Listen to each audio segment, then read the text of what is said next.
Hi everyone! So let's talk about some eyeshadow palettes that I have not hit pan on yet. I want to address quickly that a palette inventory video will be coming at the end of the year. I do them yearly, so somewhere around like the end of December, maybe even early January of the new year. I just like to do it that way. I don't have a whole lot of stuff. I've decluttered a lot of my eyeshadow palettes and I haven't purchased anything new for myself since October of last year. So I have received a few things from gifts and from PR, but that's why I like to do kind of like a yearly recap and then maybe declutter a few things as well that I haven't been using.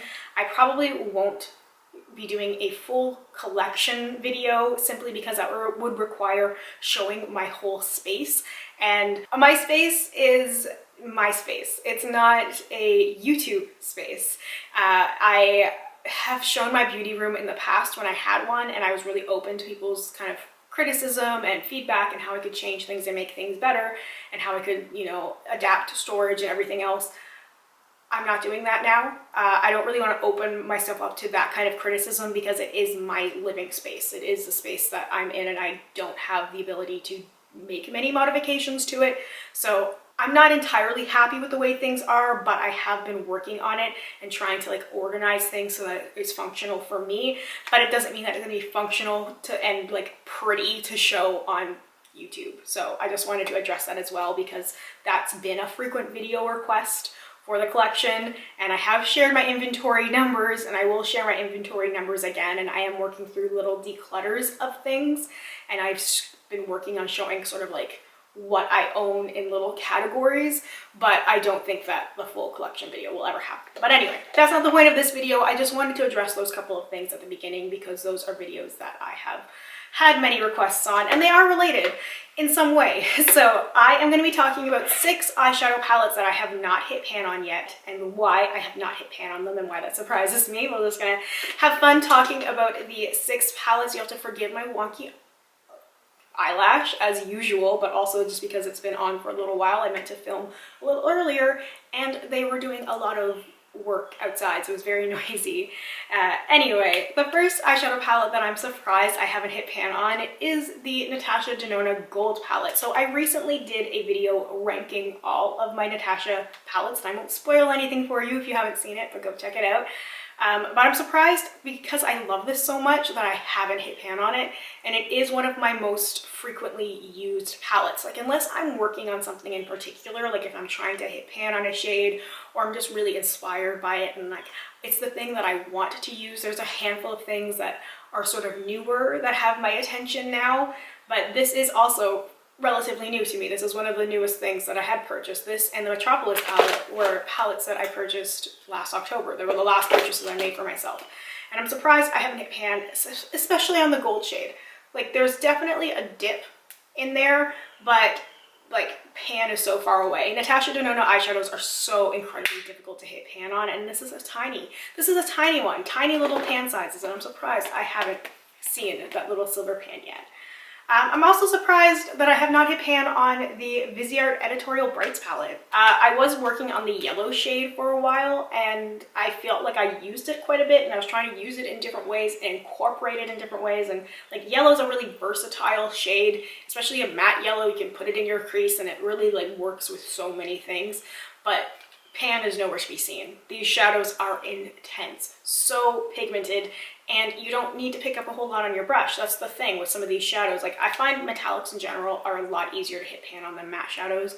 And like when I was panning in the past, I was very heavy-handed with my matte shadows, and I find that you really just, you can't be with these shadows. They are so good, and I'm glad that the palette has held up as well as it has. Like it's one of my older palettes. I think it's 3-ish years old, which I mean isn't ancient in makeup world, and especially not for powders. As long as you take care of them, they can last for a long time, and this palette I think is going to end up lasting me a long time, which is a good thing. It's like my go-to for colorful things, but I'm really surprised that there's not even more of a dent in things. Like this shadow is one of my absolute favorite colorful shadows that I've ever seen, And like there's the tiniest bit of usage. Like you can tell that this palette has been used, but not to the extremes of some of my other palettes, which look, you know, very beat up. This one, you know, it's used, but it doesn't seem well loved. That's the thing. When I was looking at a lot of my eyeshadow palettes, like a lot of them are pretty well loved. And it's very surprising to have a handful of things that I really enjoy using that look like I haven't enjoyed using them. And I feel like the Viseart Editorial Brights is one of those where if you compared it to other things, you wouldn't know how much I love it and how much use I have gotten out of it, because like most of the time when I'm doing colorful eyeshadow, it's this palette. If it's not this, it's the Colored Rain Vivid Pigments. But I had these first, so I'm just surprised. I really am. The other palette, or another palette, the third one, is the Too Faced Just Peachy Mattes. So again, we're talking about mattes here. This is a really good neutral palette, really beautiful, easy to use shades. I think the reason why I haven't hit pan on this is because it's not a palette that I tend to use on its own. I don't tend to do just matte eye looks. Not very often, occasionally, but not very often. And when I'm using like shimmers and stuff, they tend to be within other palettes. Like I think that if I made an effort to use this paired with other shadows or paired with another palette that maybe was a majority shimmer, I think I would see more usage in this. And I have hit pan on many Too Faced shadows in the past, so I know it can be done, and I know that it can take time, but also like Too Faced mattes, they can be pretty tricky. And I've seen people with the Pan That palettes who have been working on the various Too Faced palettes and what a struggle it can be sometimes. But these are really great shades to use, and I don't know, I want to show that palette more love. So maybe in the future when I do some more of that like project pan porn, trying to hit pan on stuff, that will be a palette to throw in. Maybe even with some singles, that could actually work very well. But I would have to kind of coordinate it. I was doing a single roulette before, like choosing random shadows. I'm doing this as I was like actually choosing random. Could you imagine what a mess that would be? Just a bunch of shadows in a box. Oh my God. No, I was just random number generating things. But I think if I intentionally planned it and I could do like a month or two or more, I could probably do a couple of weeks with this palette, as long as I had a rotation of other things to use it with as well. My Pat McGrath La Vie en Rose palette, my one Pat McGrath palette, which is so beautiful, has a giant mirror, so it's going to be a little tricky to show this one. I'm trying to figure out the best way to not blind. Okay, there we go. So this is a beautiful eyeshadow palette. You can see lots of purples, that pink, that gold. The gold is the one that has the most usage on it, which is no surprise. Gold eyeshadows are some of my favorite. You know, some of the shadows that I've forced myself to use the least lately, like aside from the handful of Natasha ones and like when I used the mini gold palette, I've been forcing myself to use not gold eyeshadow, and I kind of miss it a little bit because it is easy to get into a rut. Like when you really like something and it performs well and it looks good on you, and it just gets really easy to be like, gold eyeshadow, I love to do this every single day. And I was forcing myself to use other things. Now this palette is beautiful, performs really well. I don't know why I don't reach for it more. I think it's just because like the purple and the pink in here that are really vibrant, I tend to go more of like the Viseart route. Like if I was going to use purple and pink, like I don't think about this palette. I tend to think about this palette more for that gold shadow. So I haven't used it to its full potential, and it seems like such a shame because it's such a beautiful palette. And like this palette, so inspiring when it came out, and it's still so inspiring. Like Pat McGrath's whole essence is inspiring, but like the packaging of her stuff and everything is just, it's beautiful to look at. I love looking at the looks that she created with it. I still go back and look at looks that were made with the La Vie en Rose palette because they're so inspiring. That Anna Sui show, as I mentioned a few times, the reason why I bought this with Gigi Hadid and like that modern like 60s look with the purple and the pink. Wonderful, wonderful, wonderful.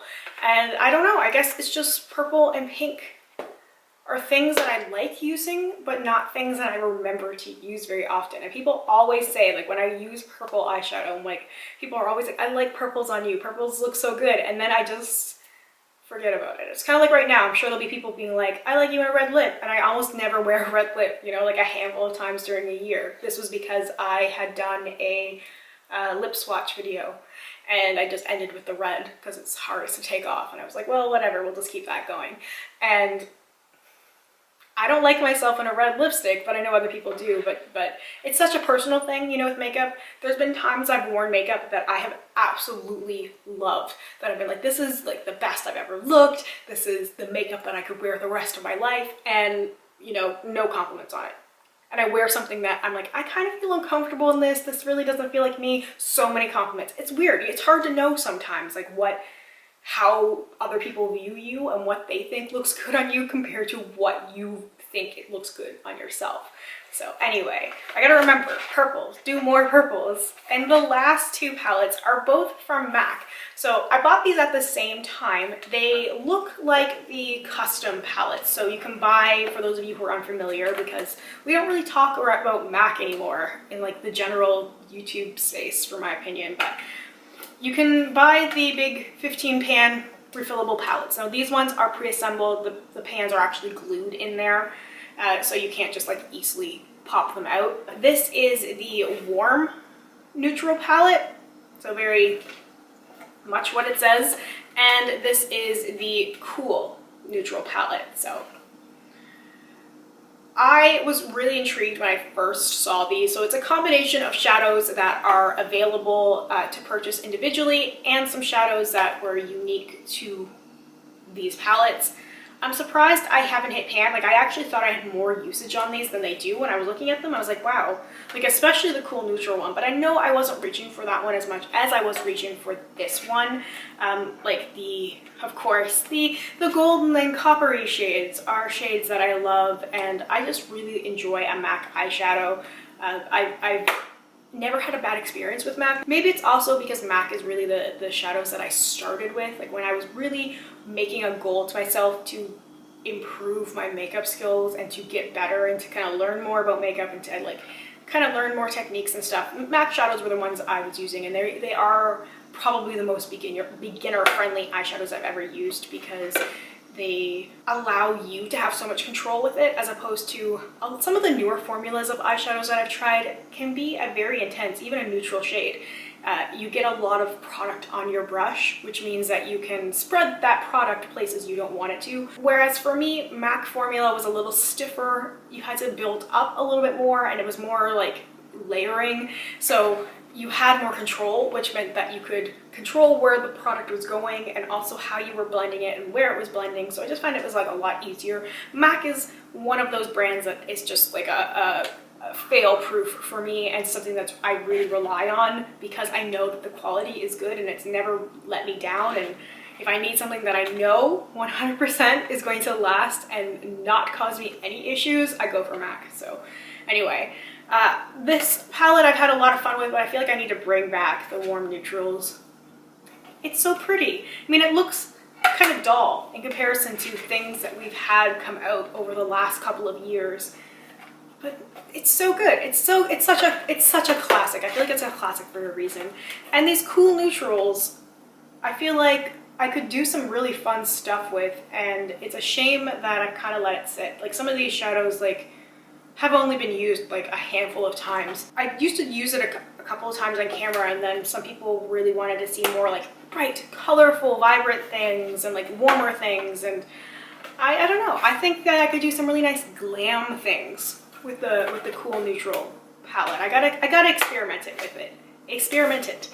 I gotta experiment with it a little bit more. Let me know if you have any of these palettes, how you like using them, if you have any suggestions for looks for any of these palettes, and if you have any suggestions for videos, if you would like to see anything further with any of these palettes, please let me know, because I always love playing with eyeshadow, and I always love hearing from you, and I love hearing about what kind of content you would be interested in seeing.